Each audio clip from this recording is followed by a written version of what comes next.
Ukungabibikho kukadizili kwiziteshi eziphehla ugesi kanye nokuntuleka kwamanzi kwiziphehli yikho kanye ekholele ekutheni u-Eskom acishe ugesi ngenhloso yokuwonga nokuyinto yokuqala ukuthi yenzeke eminyakeni eyisithupha. Kodwa-ke akugcini nje lapho. Some of the incidents that have taken out capacity have had to do with the human element, human failure. Whilst the machines themselves have challenges due to age and so on, human factor sometimes causes these trips that push us over the edge.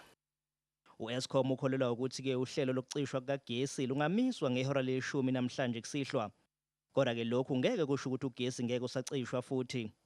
Le nkampani ehlinzeka ngogesi sinikeza izinkomba zokuthi ukucishwa kukagesi kungase kubuye futhi ngoFebruwari nangoMarch ngonyaka ozayo ngenxa yezizinda eziningi ezizobe zisalungiswa. Iqiniso ukuthi u-Eskom udinga isikhathi kanye nemali, kanti-ke udinga esinye isikhathi sokuthi yaqedele iziteshi eziphehla ugesi iMedupi kanye nekusile ukuze kube khona amandla kagesi enele.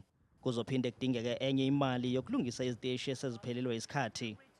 Olinye uphiko eMedupi bekumele liqale ukusebenza kule nyanga, kodwa-ke u-Eskom usephinde wakumisa futhi lokhu. Kanti-ke unxusa abathengi ukuthi bangagcini nje ngokonga ugesi kuphela, kodwa baphinde balindele ukunyuka kwamanani kagesi. We are asking for customers and the public to contribute by living lightly, as we say, by reducing demand from 6 o'clock in the morning to 10 o'clock in the evening. And we thank those who are observing this call. Le nkampani ehlinzeka ngogesi iphinde yanxusa uhulumeni ukuthi acacise ngemigomo ebhekelele ezamandla kuleli njengoba kungacaci kwemigomo kudala ezinye izinkinga.